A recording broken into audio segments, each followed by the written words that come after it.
Reading with your kids. Hola, niho, konnichiwa, assalamu alaikum, shalom, mahaba, moni mili wanji, namaste, jumbo, bienvenidos. Hi, my name is Jedley, and this is the Reading with Your Kids podcast, an iHeartRadio Best Kids and Family Podcast Award nominee. We are so very delighted and so honored that you join us in our mission to help families grow closer through reading. Please be sure to tell all of your family and friends about the show, and please be sure to subscribe to the show on the iHeartRadio app, on Spotify, Apple Podcasts, Amazon Music, Audible, Stitcher Radio, Good Pods, wherever you get your podcasts. Our guest today is Sarah Immonem Ward. She is here to celebrate our NICU Journey. Before we invite Sarah into the studio, we want to let you know that this episode of the Reading with Your Kids podcast is brought to you by Skipper, Friend or Foe, a distracting mystery within life's traumatic events. A great middle grade novel by Kelly Sanchez. It's a Reading with Your Kids certified great read middle grade novel.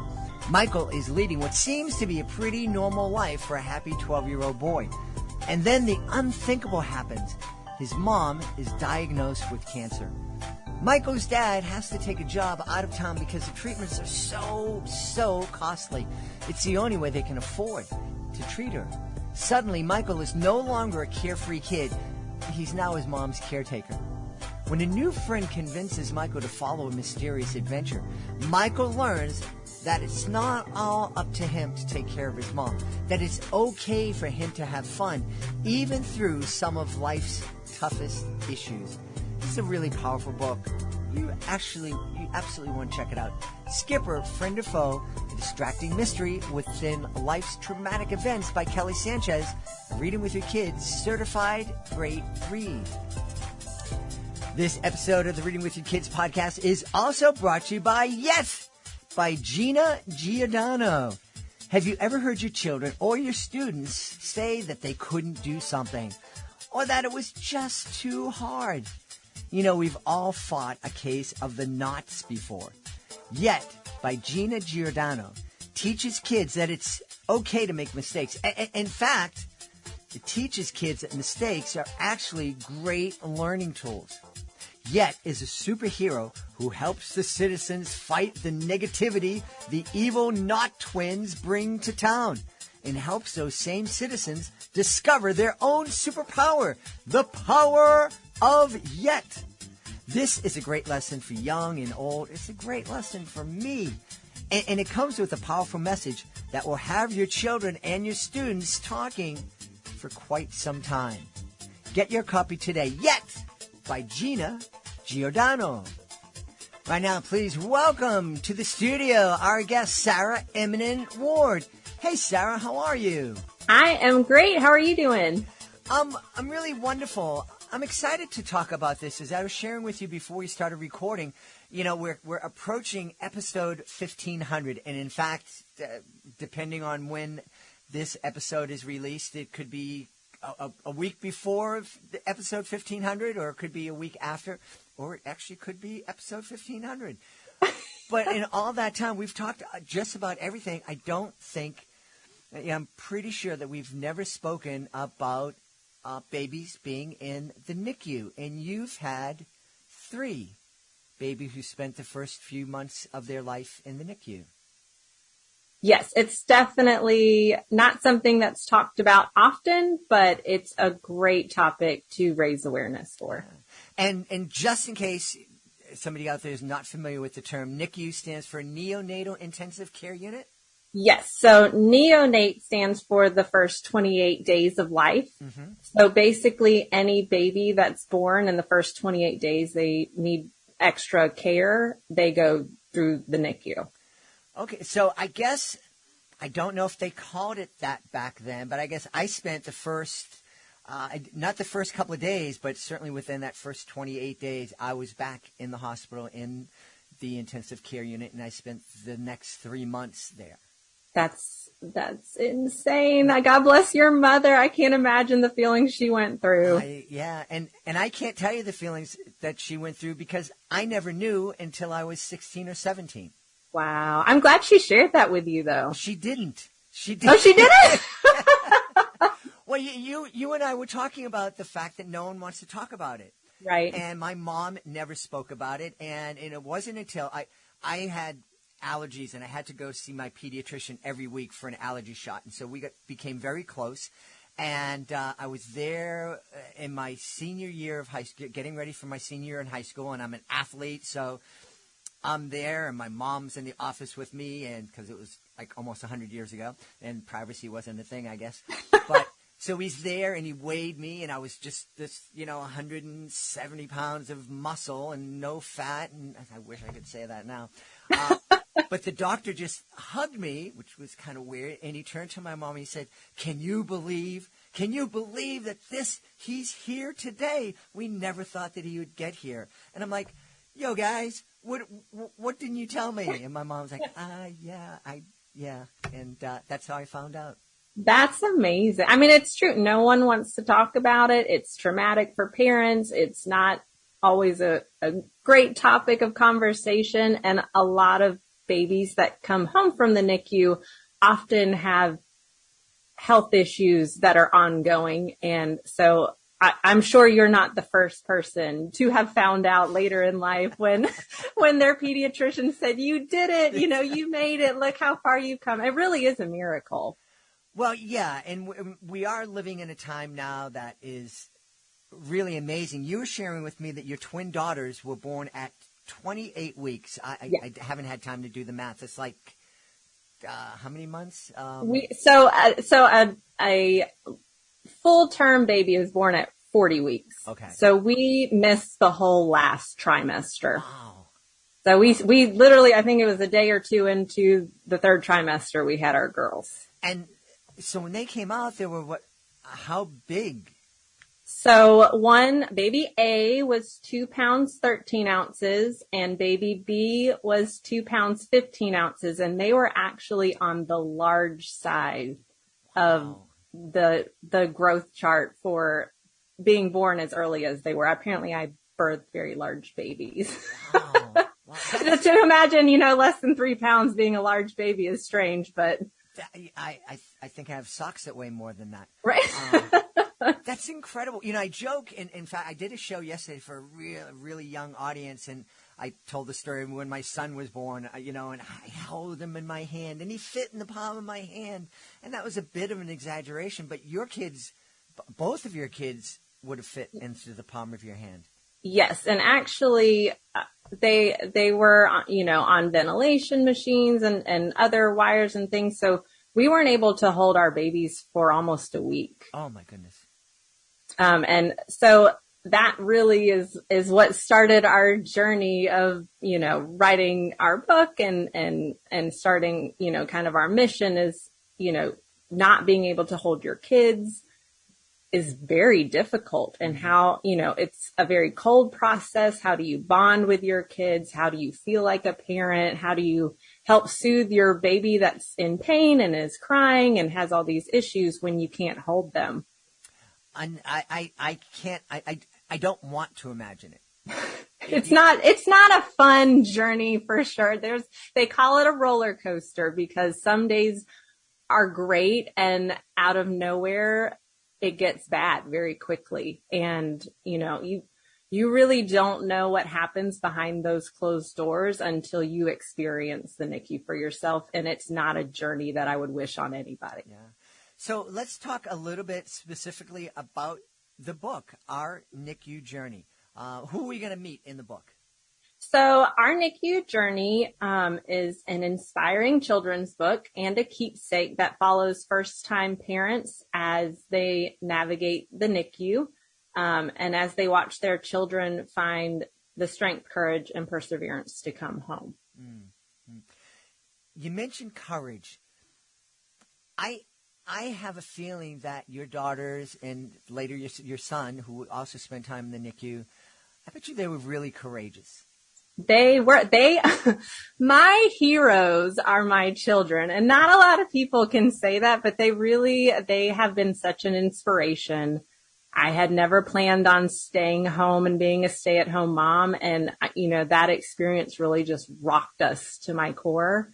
And they are just the coolest kids in the whole world. Every time they hit a milestone or every time, they grow out of the next size clothes. I mean, I think back at how small they were and what it took to get to where they are. And I just think you were the coolest, bravest kids. So when I shared I didn't find out till I was 17 years old that I had this experience. When did you share with your kids that they spent time in the NICU? So they've known for as long as I think they could have known. So we actually, when we wrote our book, we partnered with a nonprofit called Beads of Courage, and they've got a ton of programs. They have programs for cancer and trauma, cardiac burn issues, rehabilitation, chronic illnesses.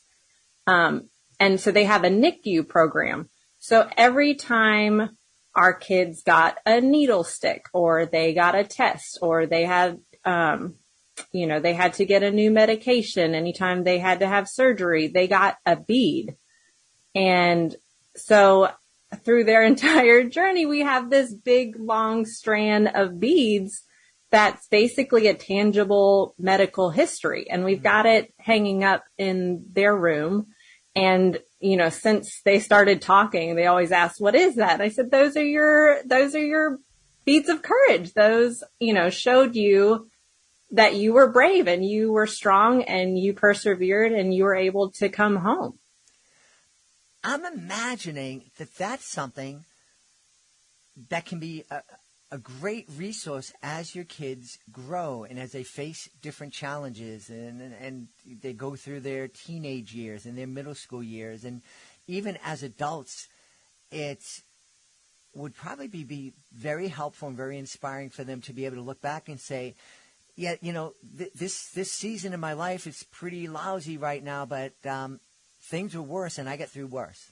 Yeah. I mean, it really is a great reminder of how strong they are. It really reflects a meaningful acknowledgement of the treatments that they went through and everything that they had gone through. And I mean, I notice that they are empowered when they see it and they hold it and they feel it and they put their hands on their hips and they say, I'm strong, I'm brave, I've got courage. And so anytime they get discouraged or they start to say, I can't do this, which, you hear pretty often in the toddler years. And as they start growing, I just say, remember those beads you have? You've got that long string. Oh, I can do anything. It's extremely empowering. It's a beautiful program. That's wonderful.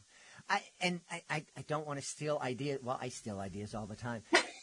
But I'm thinking that could be a great tradition for families that whose kids haven't gone through the NICU, but certainly kids go through all sorts of challenges in their life. And if we can start kind of memorializing those in some way with our kids early on, it could serve the same kind of purpose that those beads are serving for your daughter.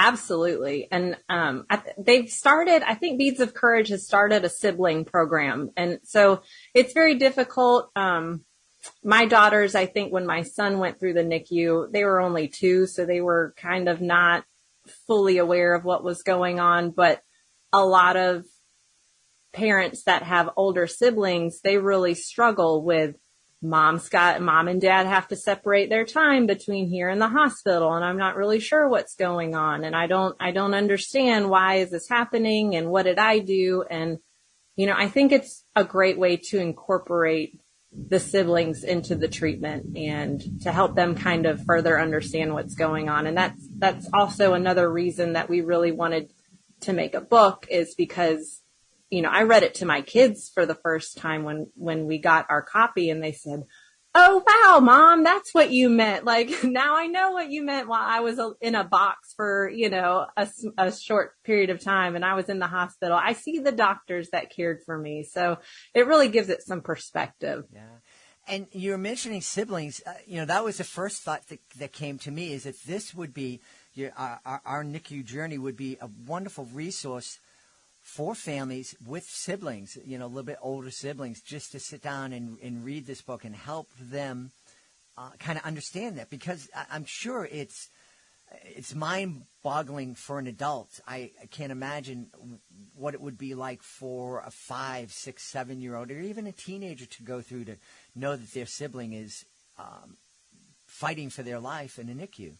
Right. It's also a great resource for healthcare team members. So I was speaking with a NICU nurse, I think 2 weeks ago, who said she got the book and she sat down with her daughter and she read it and she said, wow, Mom, I did not, when you told me what you did, I don't think I understood what you meant, but now I can see, you help these babies come home. And she's like, well, yes, I did. But I mean, you tell your parents, you tell your children what you do for a living. And until they visually see it, who knows where their imagination goes, which is, the imagination's a great thing, but it definitely gives it some perspective. Yeah. And I think too, that it would be a wonderful resource for any family, because chances are, unless you live on a farm somewhere I was going to say in Alaska, but they don't have farms in Alaska. But unless you're living a very isolated life, if you're going to a typical public school in the suburbs, in the city, somebody in your circle is going to have a family member that spends time in a NICU. They're going to hear about these stories, and there's a lot of stuff, and especially just on TV shows and media, kids are being exposed to things a lot earlier than they ever had been. And I'm sure they have questions. And just like my mom didn't want to talk about it when I was a baby and, growing up, a lot of kids don't know how to ask the questions. And this would be a way, I think, just talk about that, maybe answer some of those questions. But even more than that, just to show them what a wonderful world that we're living in, that we have these resources, that our healthcare system is so wonderful and it's such a gift. And maybe we should make sure that everybody has access to this gift. I agree. I totally agree. And, 1 in 10 babies in the United States will end up in the NICU, which is a pretty large number. I mean, if you think at a classroom size, that's probably 2 or 3 of your kids. And, they have siblings, and, just having a way to understand it and to kind of visually represent it, I think makes a huge difference. I had a friend who she purchased a book and she showed it to her daughter, and her daughter said, oh, Mom, I love babies. I want to do that. And I've actually found, in the community, the NICU community, that some nurses, they don't fully know exactly what goes on in the NICU. They've heard of it, they assume, that baby's not quite, has everything healthy to go home. They'll spend a few days there, and they don't realize, some kids don't come home for months. So it's definitely encouraging to have some material for them. Yeah. You mentioned that you used the expression PTSD earlier, and we didn't touch on it. I'm imagining you and my mom, hopefully my dad, went through some type of post-traumatic stress, having the child in the NICU, feeling so helpless, as I'm imagining you did. Can you talk a little bit about that? Sure. So, I don't use that term lightly. Anytime you think of PTSD, I always think of, trauma victims or military, people who have really been through some traumatic situations. And after having 2 very traumatic births where things did not go the way they were supposed to, I realized after I had my son, those feelings that I had from our first birth, it all came right back very quickly. Just smelling the same soap brought those feelings back. Hearing the same sounds brought all those feelings back. And I felt like such a failure. And I think it's really important for you to acknowledge those feelings. Some people find it very therapeutic to journal.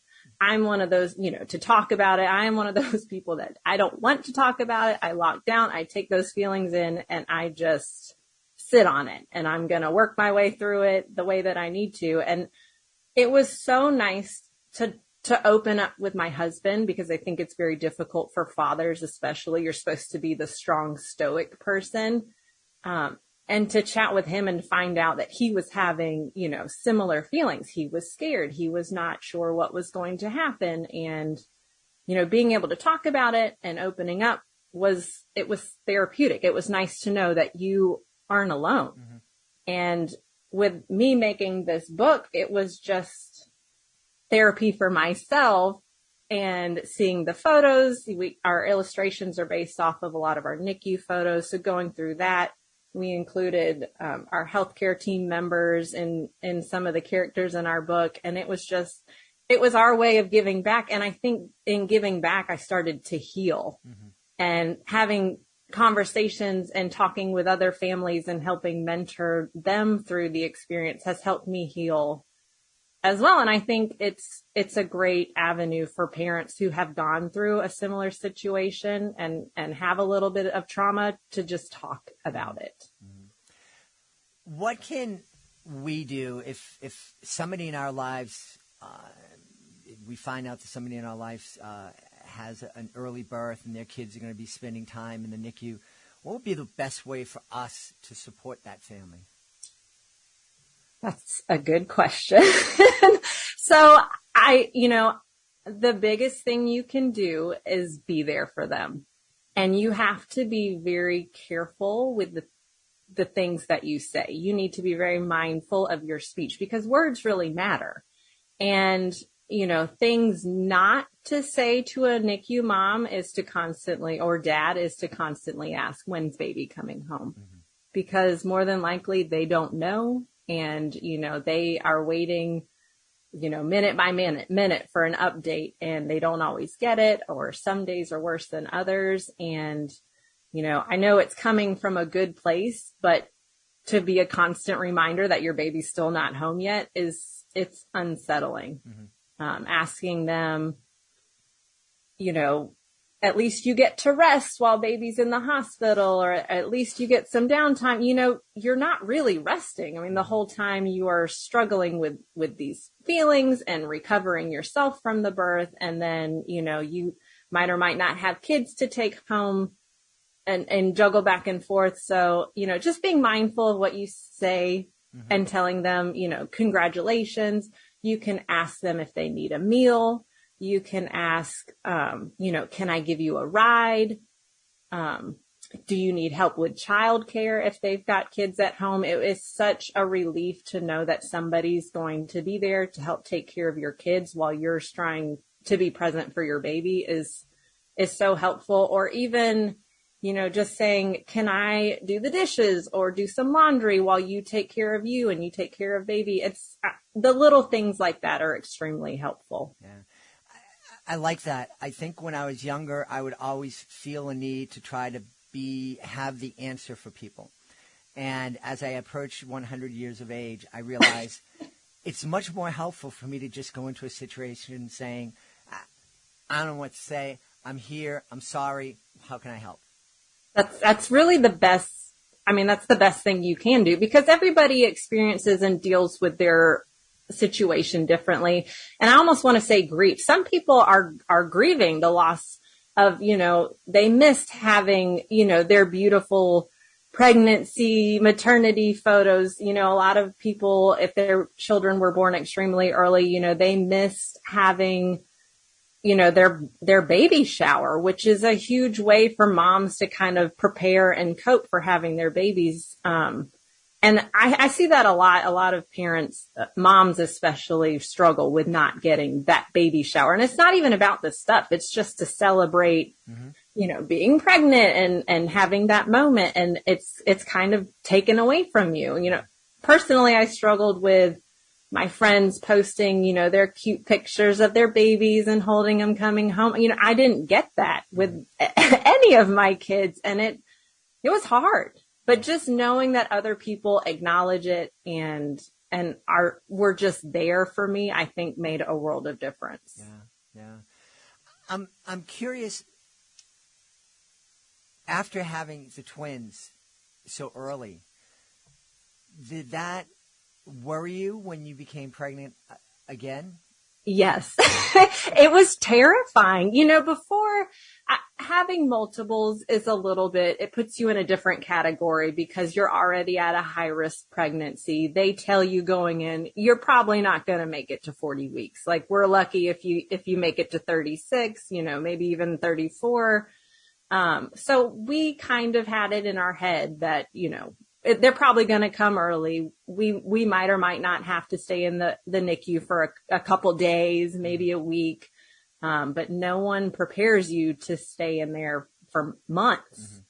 And it's terrifying. But so when I got pregnant with my son, I made sure that my OB knew my concerns. And I think that's very important for moms to say, I'm scared. And, can we check this? Can we check that and make sure everything's okay? And my doctor was amazing. She's in my book. I had to make sure that I included her, but she was an advocate for me. She said, well, let's do one more ultrasound. I know you don't need it, but let's check things and make sure your labs are coming back the way they're supposed to, because it's very scary. And even though my son was technically term, he still ended up in the NICU. So you just kind of have to ride it out and stay healthy and do your best and show up as a parent. And that's kind of parenting on its own, whether you have a baby born early or not. You just kind of have to roll with it. Well, that's another thing that I think that this book would be, a great help for. And families do have to go through all sorts of struggles and challenges. And I think just having this is a great book to read aloud with your kids, letting your kids see your beautiful family coming together, being there for each other, receiving support from neighbors and from the medical teams. I think that that's something that we can talk to our kids about and saying, hey, we're going to have some challenges sometimes. Hopefully nothing like this, but, every family experiences bumps along the road. And the good thing is that we have family. Who are the family that we can count on? Nana's down the street and Auntie so-and-so and that lady that's your friend that I call my aunt, she's going to be there. And I think that can be very, very reassuring. Yes, absolutely. Knowing that you're not alone is really one of the best things for anybody, kids, adults, no one wants to be alone. And I think it's extremely important to talk about those issues. Hey, one thing before we go, I know this is the Reading with Your Kids podcast, and we are talking to families all the time about the value of reading with their kids, helping that kids develop their vocabulary and learn about empathy. And when your baby's in the NICU, you're probably not thinking about vocabulary and reading skills and empathy, but you read with your kids when they were in the NICU. Every day. Why was that so important? So, especially on days that we were unable to hold our kids, reading or singing to your children or even just talking to them is extremely beneficial. And a lot of parents say, I don't want to sing and have all these nurses hear me, or I don't know what to talk about to my kids. And it's so easy to pick up a book and, read the page. You could read the dictionary, it really doesn't matter, but hearing your voice is comforting to them. And there's great benefits. There's increased neurological development, increased language development, reduce stress. It helps soothe them. And our biggest thing was it helps with parent-baby bonding, which is very difficult in the NICU. You don't get a whole lot of snuggle time, or when you do have snuggle time, you've got these cords and these wires and tubes, and it's uncomfortable. And it's so easy to read a book, and it sets a precedence for the rest of their lives. When we got our girls home, we read a book every day.